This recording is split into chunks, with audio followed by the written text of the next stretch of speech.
Assalamualaikum warahmatullahi wabarakatuh. Di sini saya akan membuat tugas pekan 14 terkait dengan biografi Ahmad Hasan dan juga pemikiran pendidikan terkait dengan Ahmad Hasan. Langsung saja ke biografi daripada Ahmad Hasan. Ahmad Hasan dikenal dengan juga Ahmad atau sebutan lainnya bisa dipanggil dengan Ahmad Hasan Bagil.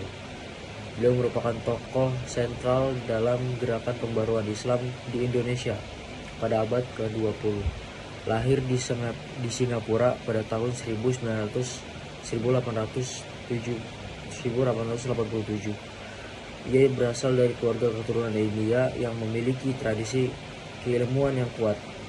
Ayahnya bernama Ahmad, adalah seorang sarjana Tamil dan penulis sastra Islam, dan sementara ibunya sendiri itu Musnah, berasal dari Palekat, India Selatan.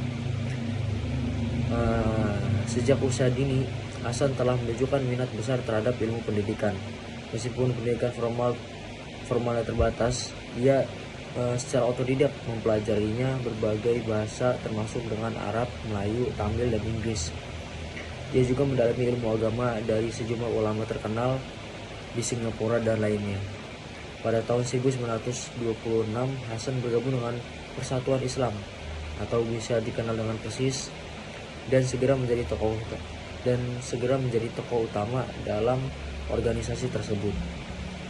Ia dikenal dengan pendekatan yang rasional dan tekstual dalam memahami ajaran agama melalui tulis-tulisannya seperti soal jawab tentang berbagai masalah agama dan tafsir Al-Quran. Ia menyuarakan pentingnya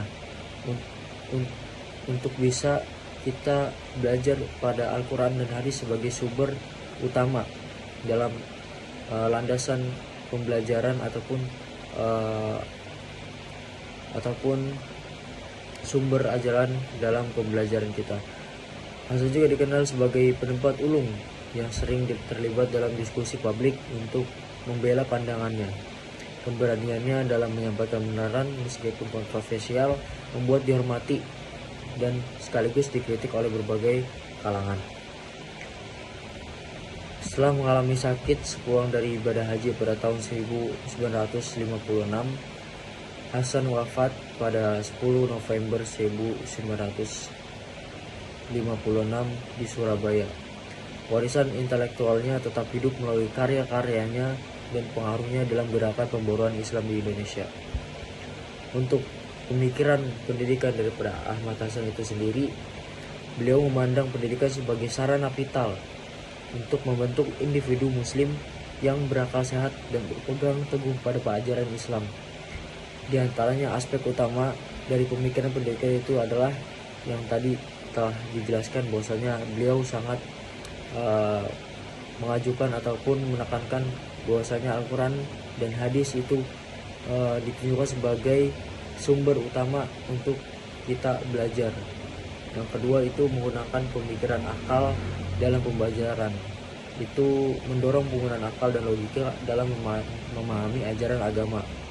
Menurutnya Islam tidak bertentangan dengan akal sehat, sehingga pendidikan harus mengembangkan kemampuan berpikir kritis siswa. Yang ketiga ada penolakan terhadap taklid. Apa itu taklid? Taklid itu mengikuti pendapat tanpa memahami dasarnya, tanpa mengetahui dasarnya.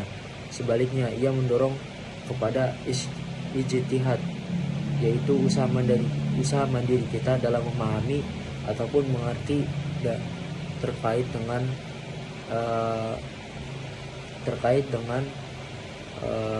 pembelajaran ataupun hukum Islam berdasarkan dalil yang kuat. Yang keempat itu ada pembentukan karakter mandiri. Yang kelima ada peran guru sebagai pembimbing. Tidak hanya